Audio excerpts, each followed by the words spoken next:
these things, we dedicate this program, The Dambusters, presented by the author himself, Paul Brickhill, dramatized by Morris West, an Australasian radio production.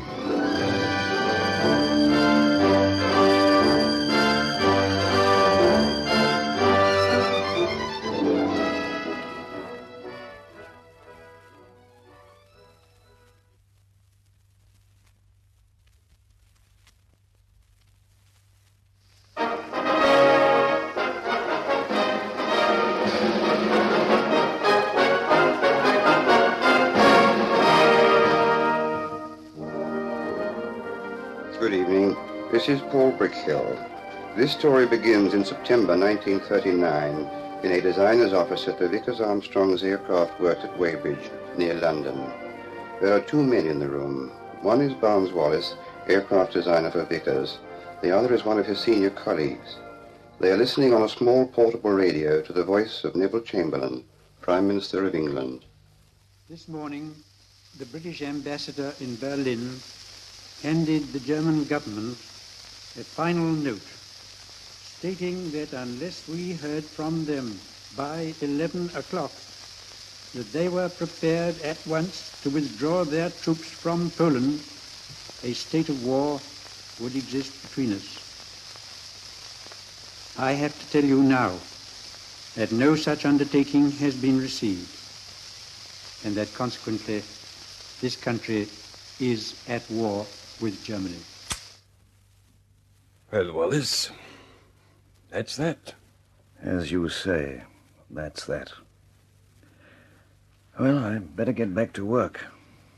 Wallace, you're the oddest fellow I've ever known. The lights of Europe have been dust for a second time in a generation.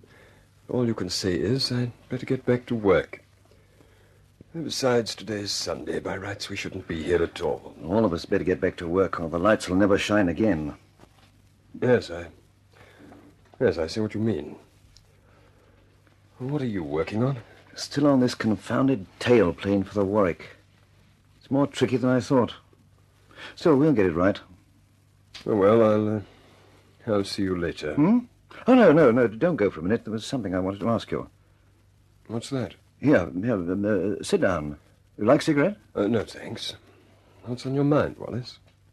I've been thinking about this war. Thinking about the last one, too.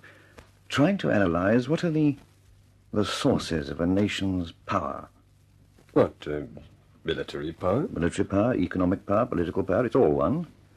Armies, air forces, navies are made up of men and machines and weapons. But men have to be fed, machines have to be built and maintained. What gets them built? What feeds them and keeps them going? Well, agriculture for food, coal, oil, steel, water power. Right. Let's take these things one by one. If we can deprive an enemy of oil and coal and power, we strike at his very heart. Well, it's elementary, my dear Wallace. Textbook stuff. And perhaps we should start rereading the textbooks. Look out there. That production line of ours will be working 24 hours a day, turning out Wellington bombers. Well, they're good craft, aren't they? You designed them. It's not the aircraft I'm thinking about. It's the bombs. What are you driving at? Just this. The biggest bomb available in this country today is a 500-pounder. Its filling is amatol, a second-rate explosive, and each 500-pounder carries only 125 pounds of charge. You can do a devil of a lot of damage with 125 pounds of amatol. Could you wreck a coal mine with it? Well, no. Not unless you dropped it down the spout, as it were. Exactly. You could drop one on the Battersea power station, and unless you were dead on a vulnerable spot, you'd even cause a flicker in London's power supply. The same with oil installations. You can damage surface plant, disrupt activity, but you don't touch the potential. Oh, no, but if you use blanket bombing... Blanket bombing is a waste, a criminal waste of men, machines, and armament. Then what is the answer? Here. Look at this. Do you know what that is? Well, it looks familiar. That's a photograph of the Murner Dam, which supplies 1/3 of the water and power to the whole of the Ruhr. Do you know that to make a ton of steel in the Ruhr, you need 8 tons of water? If you could destroy the Möhne Dam and the other two, the Eder and the Sorpe, you could cripple the German armament industry overnight. What? Blow up the Möhne Dam with a bomb? Wallace, you're crazy. You can't mean it. I do mean it. That's what we need. And that's what we've got to get. A bomb that will blow up the Möhne Dam. A Dambuster.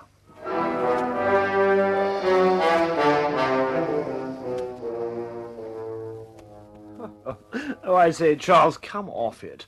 This is the Ministry of Aircraft Production, not the Wavy Navy. We have to work for our money. But I'll tell you what, if you could pick me up at 4:30... Oh, no, it isn't possible, dear boy. I've got somebody coming to see me in a few minutes. Boffin type, you know, name of Chalice or Wallace. No, I don't know. All these inventors look the same, and they're all as mad as hatters. No, that's all right, Charles. See you at 4:30. Goodbye. Oh, hello. How did you get in here? The young lady showed me, and I have an appointment. Oh, yes, you're Mr. Chalice. Wallace. Oh, yes. Like a cup of tea? Thank you, yes. You've read my notes? Your notes? Oh, yes. Have them here right under my hand. Very interesting, very ingenious. I'm glad of that. Well, what are you going to do about them? Do? I'm afraid we can't do anything. I mean, a Dambuster bomb is all right in theory. If the theory's right, it must work in practice. Yes, I suppose it must. Sugar, 2 lumps or 1? None, thanks. Now, as I pointed out in my notes, the 3 principal problems are the weight of the bomb, the design of the aircraft to carry it, and the problem of aiming the bomb. Aiming it? Oh, yes, of course, very important. Biscuit? No, thank you. What you must understand, my dear fellows... I'm not your dear fellow. I put before you a perfectly logical thesis on the design, construction, and delivery of a 10,000-pound bomb, capable of breaching 3 of the principal dams in Germany, and you offer me tea and biscuits. What you must understand, Mr. Wallace, is that there are channels, methods of approach.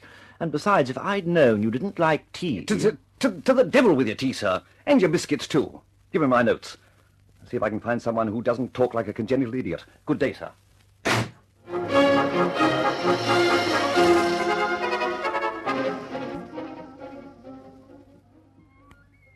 My dear Wallace, for my own part, I am more than prepared to accept both your figures and your conclusions.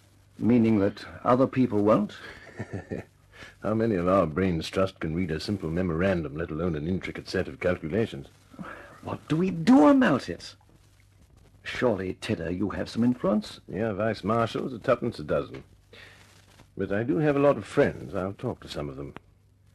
You'll have to leave it with me for a while, I'm afraid. You know how these things are done. I know only too well how these things are done. But it's a comfort to know there's someone who doesn't think I'm just another crack-potted inventor. You know, Wallace,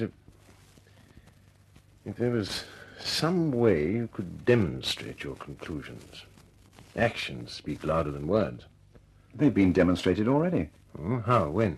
Back in 1935, when they were building Waterloo Bridge. And the engineers found that the concrete piles were no sooner driven into the mud than they shattered. That's the exact word, shattered. Why?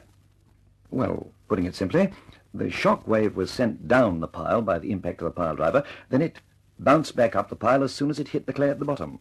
Result, a tension was created in the concrete, which shattered it in exactly the same way as this bomb which I've described would shatter the concrete retaining wall of a dam. You'll find it all in the Journal of the Civil Engineering Institute. Yes. Which brings us back to our first problem, how many of our colleagues can read. Leave it with me.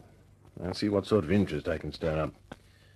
Meantime, if you could think up a way of demonstrating... I'll think about it. And thanks, Tedder.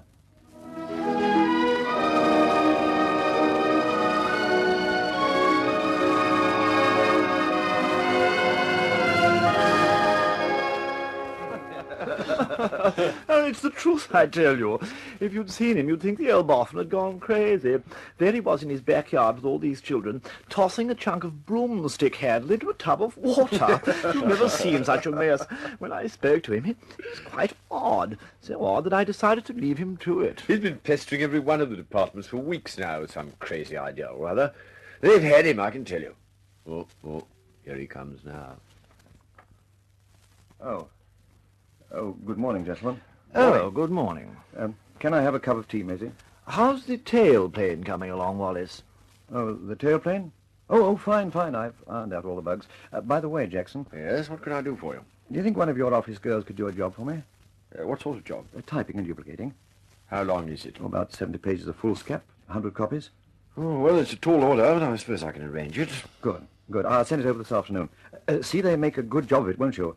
I'm sending it out to a lot of important people. What, another plan to win the war? Not exactly. But it could shorten it. I'll see you later. Now I've heard everything, and I know he's going crazy.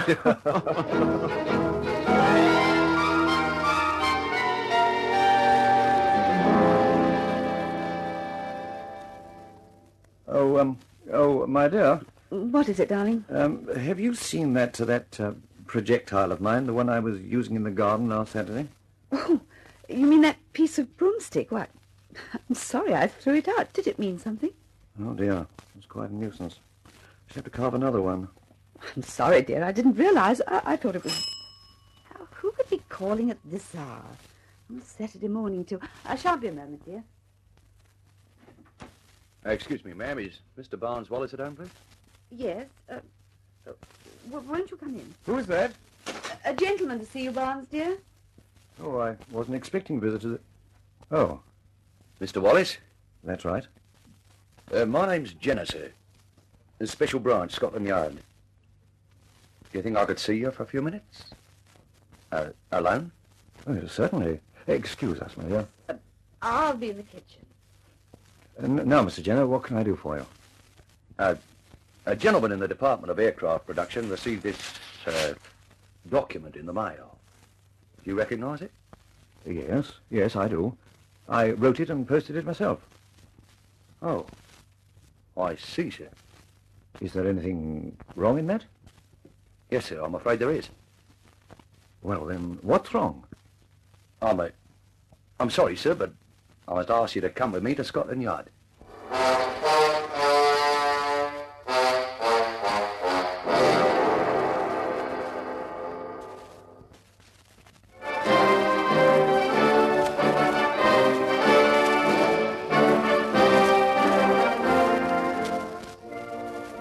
It was a devastating piece of irony that Barnes Wallace, the man who designed the R-100, the most successful British dirigible, the Wellesley and the Wellington bombers, should be taken in charge by a plainclothes policeman and hustled off to Scotland Yard.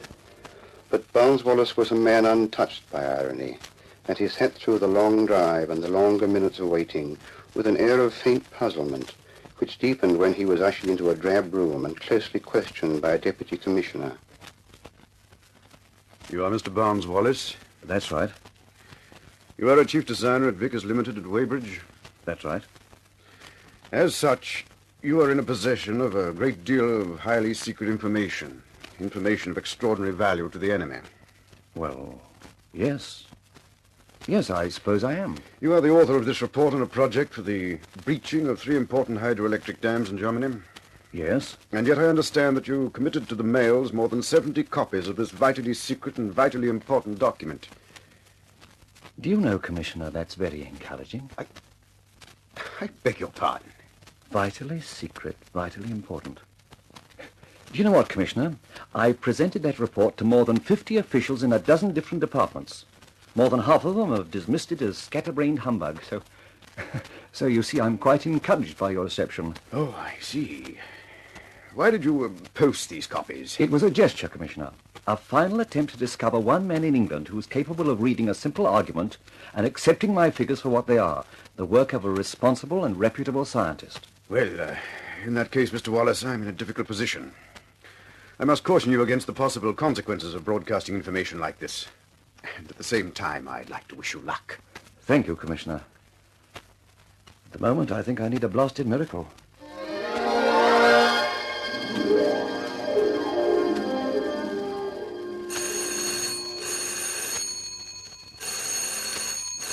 Oh, confound it. Wallace here. don't you know that I've repeatedly given orders that no phone calls are to be put through to me I'm sorry, sir, but it's Lord Beaverbrook. What's that you said? Lord Beaverbrook, sir. Shall I put him through? Yes, of course, girl. Lord Beaverbrook is waiting, sir. Hello? This is Barnes Wallace. Oh, Wallace, this is Beaverbrook. How long will it take you to get up to London? When, sir? Tomorrow? Oh, confound it, today. Oh, well, sir, allowing for hold-up, say 2 hours? Make it an hour and a half. I'll be expecting you. Goodbye. Goodbye. Goodbye, sir. Beaverbrook. Beaverbrook. Now we are really getting somewhere.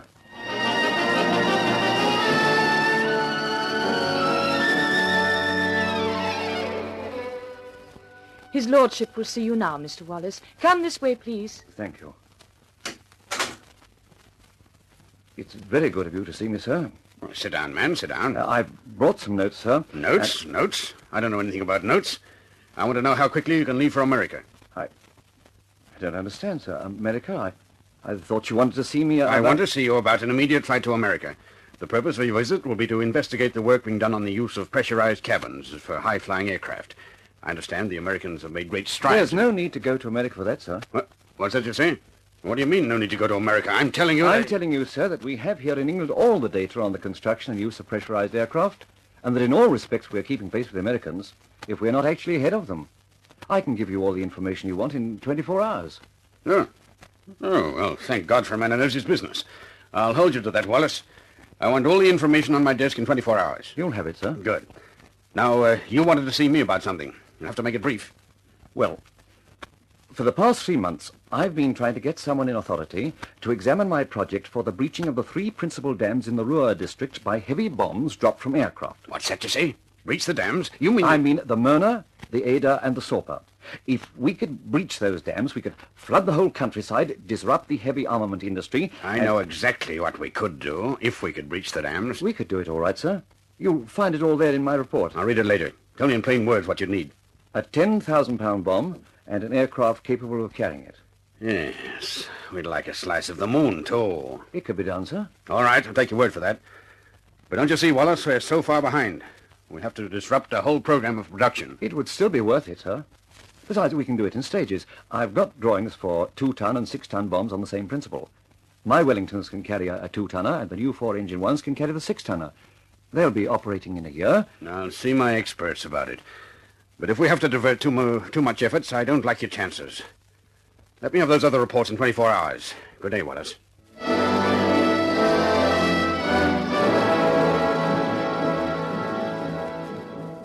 Hello, George. Wallace here. I want your boys to get some information for me. I want a shell casing to carry 5,000 pounds of explosive and to be able to withstand the shock of impact at 1,000 miles an hour. Yes, I know it's crazy, but I want you to tell me whether it can be done.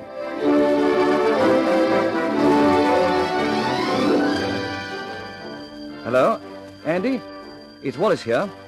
I want some figures on bomb aiming. Is it possible for a bomb aimer to pick up a small target from 40,000 feet? What's the minimum size for visibility at that height? What allowances must be made for wind deflection?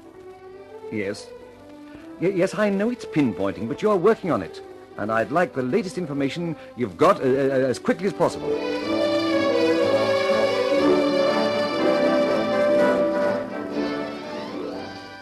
Hello? Hello, Research Library? Wallace here. I want you to chase up this one as quickly as you can. Now, in World War I, there was a landmine exploded under Messines Ridge. That's right, Messines. The shockwave was recorded in Cassel, miles away. See if you can dig me out any information on it. Yes, as soon as you can. Thank you.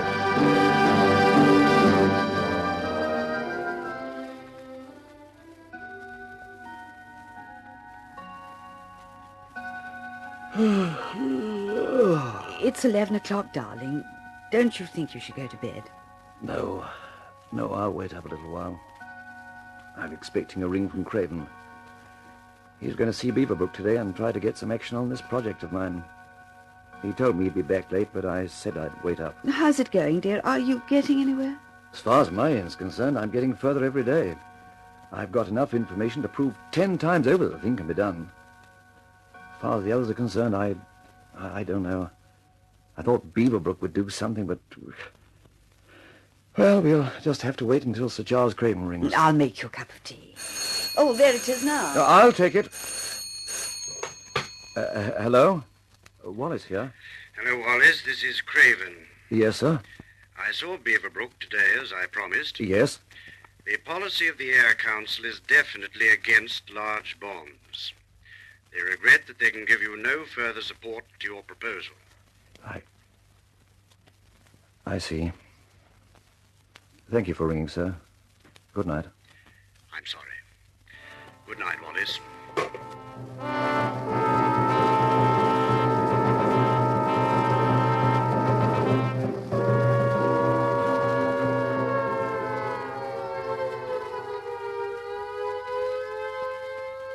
Attention all personnel, attention all personnel. A large force of enemy bombers is approaching Weybridge. It is believed that their target is this factory.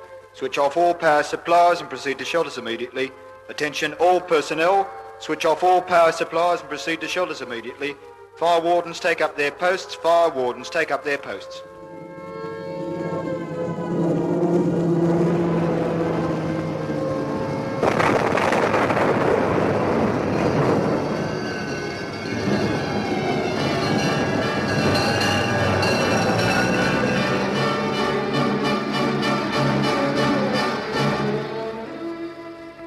Well, gentlemen, that's very good news. In spite of the fact that 7 direct hits were scored on our Vickers works, only 24 out of 500 machines were put out of action.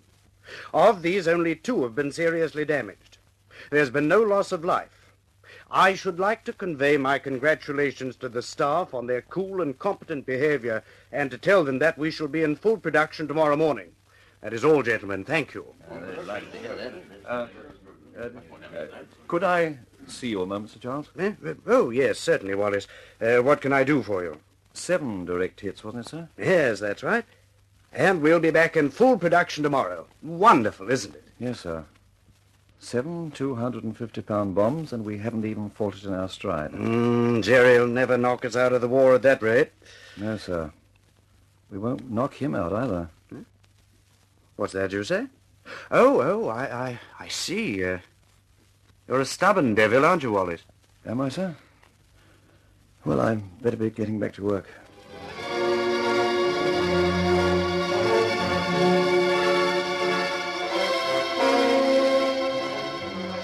I'm sick and tired of tin pot officials who are trying to fight a war with typewriters and teacups. Yes, dear. I'm sick and tired of bungling incompetents who sit behind their desks and dictate memos to each other about Sweet Fanny Adams. Yes, dear. I'm sick and tired of men who call themselves engineers and scientists who can't read a simple equation. Yes, dear. You'll wake the children. I'm sorry. I seem to have come to a dead end, my dear. I've done everything possible to demonstrate the project theoretically, but I can't get anyone interested enough to make even a few practical experiments. Well, dear, I suppose they're frightened of the money involved. Money? Money? If you could see the criminal waste of public money... Oh, dear. Let's have a cup of tea and go to bed. Yes, dear. Oh, I'm sorry, I almost forgot. Somebody rang for you just before dinner. He left a number and asked you to ring back. Oh? What was his name? Summerley. No, Winterbottom. Group Captain Winterbottom. It's a city number. Oh, there's not much point in ringing back now. Everybody still goes home at 5 o'clock in the city, in spite of the fact that there's a war on. Oh, I don't think so, dear. This gentleman said he'd be in all the evening. Oh. That's a change, anyway. I'll ring him back while you're making the tea. The number's on the pad. Yeah, I've got it.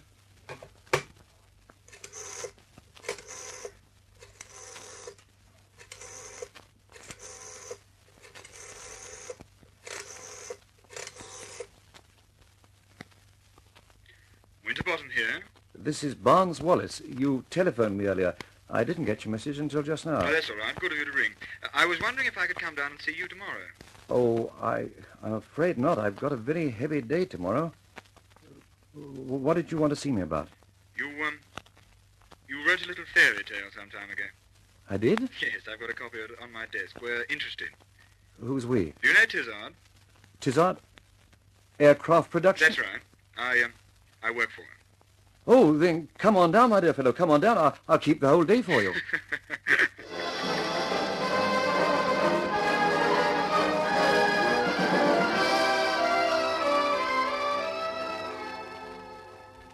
Well, there it is, gentlemen. All the general data, all my figures. What do you think of it? It's up to Sir Henry Tizard. I'm just the office boy. Well, Sir Henry? I like it, Wallace. I like it very well. Thank God for that. You've had a tough time, I know, but I'll try to help you on this. You're not out of the wood yet, of course. You've got to prove it. Well, I can't prove it without a bomb and an aircraft to drop it. It may be possible. Go on, Sir Henry. We'll leave the bomb out of it for the moment. The first thing we've got to do is to find out how much explosive it takes to crack the wall of a dam. If the explosive is placed anywhere near the wall and under the water. That's right. Once we've done that, we can proceed to the bomb part of it. Constructing, delivering, etc. Where do we get a dam, sir? We build one. A little one and a bigger one. And a bigger one still. And then... Yes, Sir Henry? If you can blow the little dams with scaled-down explosive, then we'll get you a big one. A real one. I'm sorry, Sir Henry, but where do we get a real dam? We'll borrow one. Know at least 3 that aren't being used. One up near Birmingham, for instance.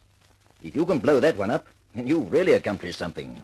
That still doesn't build us a bomb or an aircraft. If you can bring out this first part of it, Wallace, you'll at least have a chance of getting what you want. And from there on, well, you'll see.